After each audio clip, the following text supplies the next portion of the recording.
यहाँहरूले यो बैठकका माधव नेपाल समूहलाई आउनका निम्ति नै अब यो आयोजक कमिटी भङ्ग गरेर पुनः केन्द्रीय कमिटीमा रूपान्तरित हुनुभएको थियो, उहाँहरू आउनु भएन नि त। महाधिवेशन र निर्वाचित कमिटीको वैधानिकता हुँदैन भने वैधानिकता खोज्न अब कहाँ जाने हो। अदालतमा मुद्दा विचाराधीन अवस्थामा छ र त्यो जुन मुद्दामा चाहिँ यो माधव समूहको हस्ताक्षरलाई पनि एउटा प्रमाणको रूपमा लिएको छ र त्यसलाई आधारको रूपमा प्रधानमन्त्री बनाउन पेश गरिएको छ। यस्तो अवस्थामा तपाईँहरूले अब साङ्केतिक हिसाबले उहाँहरूले मुद्दा फिर्ता गरिदियोस् अथवा त्यो खालको प्रतिबद्धता आओस् भन्ने हो कि अथवा कुनै किसिमबाट चाहिँ त्यो मुद्दामा जुन हस्ताक्षर बुझाइएको छ त्यसलाई फिर्ता गर्न सकिने त कुनै प्रक्रिया हिजो आज उहाँहरूको छलफल चाहिँ हामीले बुझेअनुसार चाहिँ भोलि अब चुनाव लगायत अरू कुरामा जाँदाखेरि पनि टिकटदेखि अन्य कुराको सुनिश्चितता अझै पनि छैन। त्यही भएर अध्यक्षको 1-to-1 वार्ता गरेर प्याकेजमा सहमति गरेर मात्रै अगाडि बढ्नुपर्छ भन्ने कुराहरू चाहिँ अहिले वार्तामा अथवा टेलिफोनको विषयमा पनि कुराहरू आइराखेका छन्। अदालतको त्यो मुद्दाको प्रक्रियामा हस्ताक्षर फिर्ता लिन र यो विषयलाई ठ्याक्कै एड्रेस गर्नु। एउटा चुनाव चिन्हमा चुनाव लड्ने, एउटा घोषणापत्रको आधारमा चुनावमा विजयी हुने, एउटा दलको संसदीय दलको नेता रहने अनि विपक्षी दलको नेतालाई प्रधानमन्त्री बनाउने।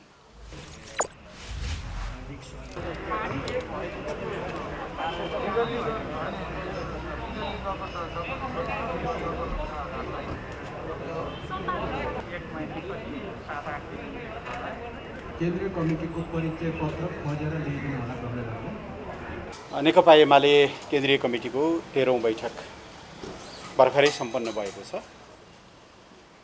बैठकले विभिन्न महत्त्वपूर्ण निर्णयहरू र निर्णय प्रस्तावहरू पारित गरेको छ। ती निर्णयहरूमध्ये एउटा महत्त्वपूर्ण निर्णय चाहिँ नेकपा एमाले नेपाली कम्युनिस्ट आन्दोलनको मूल प्रवाह, नेपालको लोकतान्त्रिक आन्दोलनको अग्रणी शक्ति, देशभक्तिपूर्ण आन्दोलन र राष्ट्रियताको पनि एउटा महत्त्वपूर्ण आधार स्तम्भ र संविधान निर्माणको एउटा नेतृत्वदायी शक्ति भएको नाताले यो पार्टीको एकतामा यो मुलुकको लोकतन्त्र, यो मुलुकको कम्युनिस्ट आन्दोलन र यो मुलुकको राष्ट्रको भविष्य पनि धेरै हदसम्म जोडिएको हुनाले यो पार्टीको एकतालाई सुदृढ गर्न हामीले पुनः एकचोटि सबै नेता कार्यकर्ताहरूलाई आह्वान गरेका छौँ। अहिले पार्टीभित्र देखा परेका केही समस्याहरूको कारणले देशभर जनतामा अलिकति निराशा पनि छ र विपक्षीहरूमा अलिकति उत्साह पनि छ। त्यसभएर सबै नेता कार्यकर्ताहरूलाई हाम्रो पार्टीको काँधमा रहेको ऐतिहासिक अभिभारालाई केन्द्रबिन्दुमा राखेर, जनचाहनालाई केन्द्रबिन्दुमा राखेर, कार्यकर्ताहरूको भावनालाई केन्द्रबिन्दुमा राखेर एकतामा कन्स्ट्रक्टिभ रूपले कन्ट्रिब्युसन गर्न, योगदान गर्नका निम्ति हामीले आह्वान गरेका छौँ। दोस्रो, आजको बैठकले आफ्नै पार्टीका अध्यक्ष प्रधानमन्त्री रहनुभएको वर्तमान सरकारलाई हटाएर विपक्षी दलका नेतालाई प्रधानमन्त्री बनाइयोस् भनेर हस्ताक्षरसहित राष्ट्रपति समक्ष पुग्नु र अझ त्यसमध्ये केही साथीहरू मुद्दाको पक्ष बनेर सर्वोच्च अदालतसम्म जानु चाहिँ मुलुकको संविधान, लोकतान्त्रिक प्रणाली, पार्टी विधान, राष्ट्र र जनताको चाहना, हित यी केहीसँग पनि मेल खाने विषय होइन। यो सबै कुराको विपक्षमा विपरीत रहेका विषयहरू हुन्। त्यसो भएको हुनाले त्यो हस्ताक्षरलाई आउने सोमबार साँझ 5 बजेसम्म फिर्ता लिएर आन्दोलनको एकतामा योगदान गर्नका निम्ति हामीले आह्वान गरेका छौँ। र त्यस्तो अनधिकृत हस्ताक्षर बहुदलीय प्रणालीमा दलको निर्णय विपरीत दलका सदस्यले गरेका हस्ताक्षरको कुनै मान्यता हुन नसक्ने, कुनै अर्थ हुन नसक्ने, त्यसको कुनै वैधता हुन नसक्ने कुरा पनि हामीले सम्बद्ध सबैमा जानकारी गराउने निर्णय गरेका छौँ। बैठकले शहीदहरूप्रति हार्दिक श्रद्धाञ्जली अर्पण गरेको छ। आन्दोलनका अग्रज पुष्पलाल, मदन भण्डारी, मनमोहन अधिकारी लगायतहरूप्रति श्रद्धा सुमन अर्पण गर्दै उहाँहरूको आदर्शलाई पछ्याउने सङ्कल्पलाई दोहोऱ्याएको छ। कोभिड महामारीका कारणले ज्यान गुमाउनुभएका पार्टीका केन्द्रीय सदस्यहरू, अरू विभिन्न तहका नेताहरू र देशभरका सर्वसाधारण गरेर 9000 भन्दा बढी जसको ज्यान गएको छ उहाँहरू सबैप्रति श्रद्धाञ्जली अर्पण गरेको छ। जो सङ्क्रमित भएर उपचार गराइरहनु भएको छ उहाँहरूको शीघ्र स्वास्थ्य लाभको कामना गरेको छ र खोप अविलम्ब उपलब्ध गराएर सबै नागरिकहरूलाई यो महामारीबाट मुक्त गर्नका निम्ति सरकारलाई आग्रह गरेको छ। प्रधानमन्त्रीले आज बैठकलाई जानकारी पनि गराउनु भएको छ छिट्टै खोप उपलब्ध हुने र हामीले लक्षित समूह सबैलाई खोप उपलब्ध गराइसक्ने कुराको जानकारी बैठकलाई गराउनु भएको छ। त्यसैगरी बैठकले यो वर्ष मनसुनको सुरुमै जुन ढङ्गको बाढी पहिरोको प्रकोप भयो, जुन ढङ्गको क्षति भयो जनधनको, त्यसप्रति गहिरो दुःख व्यक्त गर्दै विस्थापितहरू बेघरबारहरूको पुनर्स्थापनाका लागि चाहिँ प्रभावकारी कदम चाल्न सरकारलाई ध्यान आकर्षण गरेको छ। कमरेड जलनाथ खनालको स्वास्थ्य लाभको कामना गर्दै उहाँको स्वास्थ्य उपचारको जिम्मा लिनुभएकोमा पार्टी अध्यक्षलाई धन्यवाद ज्ञापन गरेको छ। र चिनिया कम्युनिस्ट पार्टीले भर्खरै आफ्नो स्थापनाको 100 वर्ष पुरा गरेको छ। चिनिया कम्युनिस्ट पार्टी हाम्रो एउटा मित्र पार्टी पनि हो। उहाँहरूले यो 100 वर्षको गौरवपूर्ण यात्रा पुरा गर्नुभएकोमा उहाँलाई बधाई र शुभकामना ज्ञापन गरिएको छ। यो 100 वर्षको अवधिमा चिनिया कम्युनिस्ट पार्टीको नेतृत्वमा चीनले जुन युगान्तकारी र चमत्कारिक प्रकृतिका उपलब्धिहरू हासिल गरेको छ त्यसप्रति खुसी व्यक्त गर्दै आगामी दिनमा जुन चिनिया सपना छ उहाँहरूको र जुन 2टा शताब्दी लक्ष्यहरू छन् त्यो पुरा गर्न उहाँहरूलाई सफलता प्राप्त होस् भन्ने पनि शुभकामना व्यक्त गरेको छ। आजको बैठकमा पार्टी उपाध्यक्ष कमरेड वामदेव गौतम पनि सहभागी हुनुहुन्थ्यो। उहाँले पार्टी एकताका निम्ति थप प्रयत्न गर्न प्रधानमन्त्रीलाई सुझाव दिनुभएको छ। प्रधानमन्त्रीले त्यसलाई सकारात्मक रूपमा लिँदै पार्टी एकताका निम्ति आफू निरन्तर लागिरहेको, तर पार्टी एकताको अर्थ चाहिँ आफ्नो पार्टीलाई कमजोर गरेर अर्को विपक्षी दललाई बलियो बनाउने कुरा चाहिँ हुन नसक्ने भएको हुनाले त्यस्तो क्रियाकलापमा संलग्न रहेका साथीहरू त्यहाँबाट ब्याक हुनुपर्छ भन्ने कुरा पनि प्रधानमन्त्रीले बताउनु भएको छ। यसरी बडो सौहार्दपूर्ण ढङ्गले आजको बैठक सकिएको छ। अर्को बैठक भोलि दिउँसो 3 बजे यहीँ बस्ने जानकारी म यहाँलाई गराउन चाहन्छु। विधान महाधिवेशनको कुरा पनि उठिरहेको थियो। जुन राष्ट्र 10 विधेयकहरूको अन्तर्गत गरियो तर महाधिवेशन चाहिँ कोही समयमा हो स्थगन रद्दै भयो। भोलि हामीले थप निर्णय गर्छौँ यस विषयमा। अब हामीलाई 3 वर्षको समय शून्य समय मान्ने हो भने पनि आउने वैशाख अगावै पार्टीको 10औं राष्ट्रिय महाधिवेशन गरिसक्नुपर्ने संवैधानिक बाध्यता छ। तर मङ्सिरको लागि कार्तिक मङ्सिरको लागि निर्वाचनको मिति तय भएको, फागुनमा स्थानीय चुनाव हुने भएको कारणले हामीले निर्धारित मितिभन्दा पहिले हामीले घोषणा गरेको मितिभन्दा महाधिवेशन अगाडि सार्नुपर्ने आवश्यकता देखा परेको छ। सम्भवतः यस विषयमा हामी भोलि सविस्तार छलफल गर्नेछौँ। एउटा यहाँहरूले यो बैठकका माधव नेपाल समूहलाई आउनका निम्ति नै अब यो आयोजक कमिटी भङ्ग गरेर पुनः केन्द्रीय कमिटीमा रूपान्तरित हुनुभएको थियो। उहाँहरू आउनु भएन नि त। अब त्यो त यो प्रश्नको जवाफ मैले दिन मिलेन, उहाँहरूलाई सोध्नु होला। आफ्ना सबै मागहरू पहल भनेको त अघि तपाईँले सुन्नु पनि भयो होला, प्रधानमन्त्रीले भन्नु पनि भयो। हिजो राति 9:30 बजे समेत प्रधानमन्त्रीले माधव नेपाललाई फोन गरेर आज भेट्नका लागि उहाँले आग्रह गर्नुभयो। माधव नेपालले म भेट्दिनँ भन्नुभयो। अब योभन्दा बढ्ता के गर्न सकिन्छ? जटिल केही साथीहरूले का क्रियाकलापहरू, केही साथीका भनाइ र गराइहरू एकताको पक्षमा छैनन्, त्यो एउटा यथार्थ हो। तर त्यहीँभित्र पनि एकताका निम्ति साथीहरू लागिरहनु भएको छ। आशा गरौँ उहाँहरूले त्यहाँभित्र एकता चाहने साथीहरूका आवाजहरू, उहाँहरूका पहलहरू सफल बन्नेछन् र एकता चाहिँ सफल हुनेछ। हामीले त्यो आशा अहिले पनि कायमै राखेका छौँ।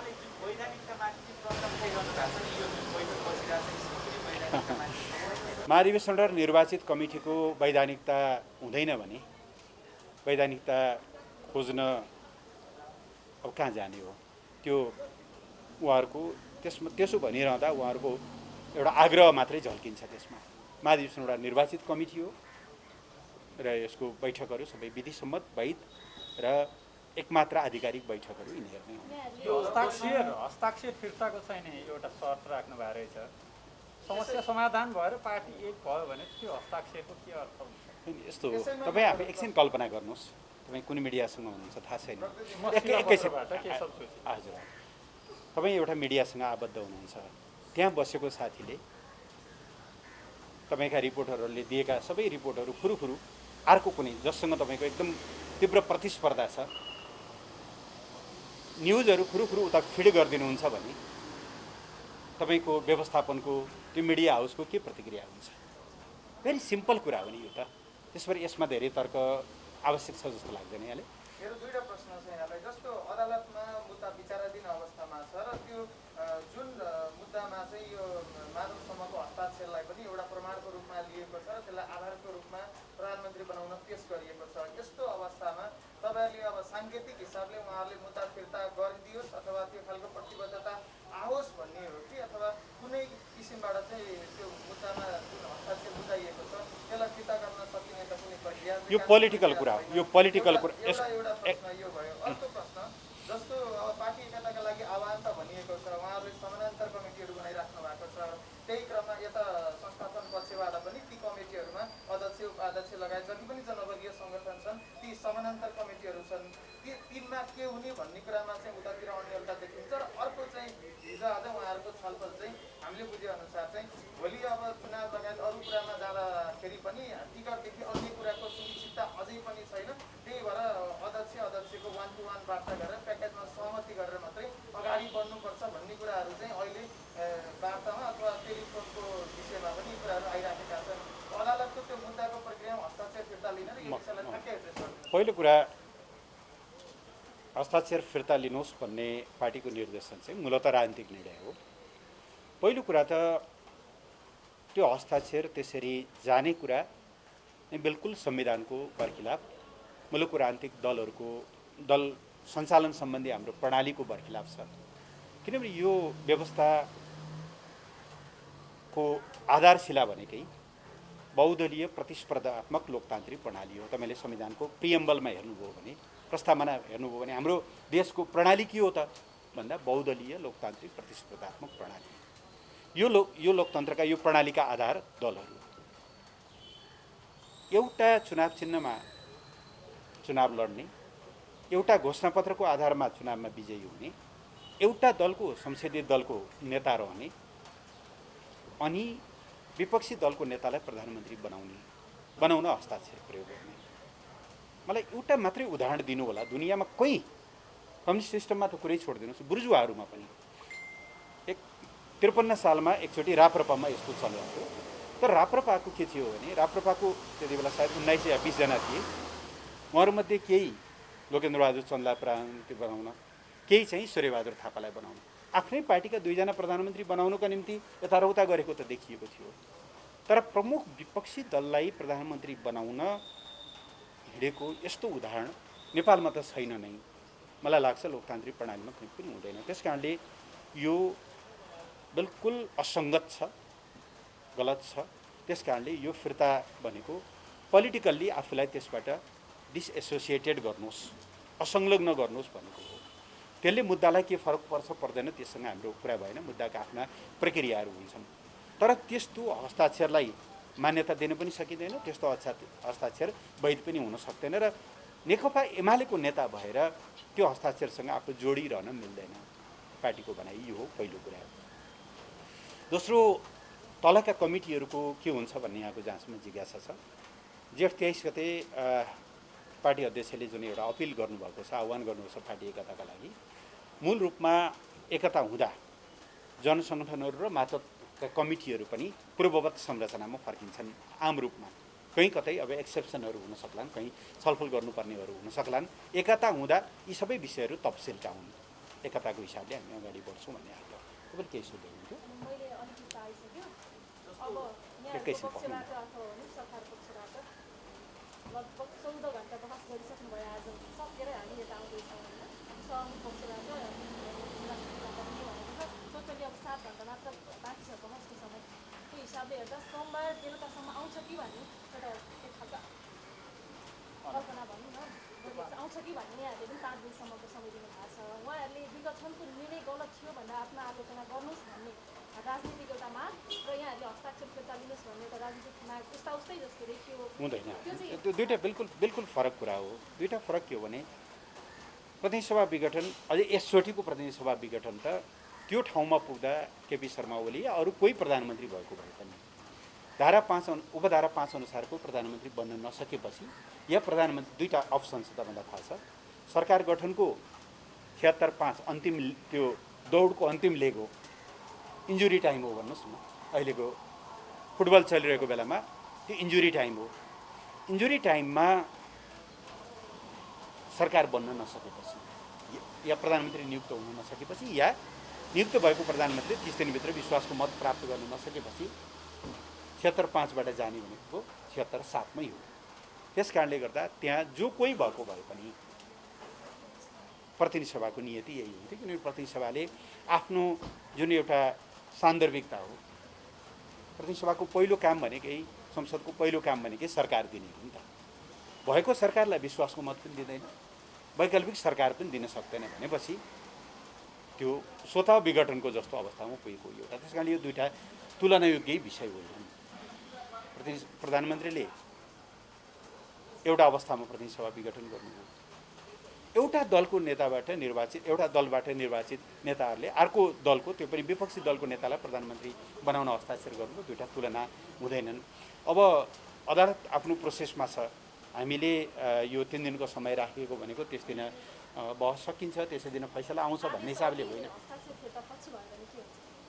होइन, मूलतः राजनीतिक निर्णय हो यो। राजनीतिक रूपमा एउटा पार्टीमा बसेर विपक्षी दललाई सघाउन मिल्दैन, यो चाहिँ राजनीतिक। त्यस पछाडिको कुरा त्यस पछाडि नै गरौँला। दिनदिनै हुन्छ नि त बैठकपछि हामी फेरि पत्रकार सम्मेलन गरिहाल्छौँ यो है त। अहिलेको जो बैठक छ यो 10औं केन्द्रीय कमिटी बैठक भनेर बोलाउनु पर्नेमा 13औं भनेर बोलाइयो भनेर पनि कुरा आइरहेको छ। के भन्नु? उहाँहरू आएपछि त्यसबारेमा थप छलफल गरौँला।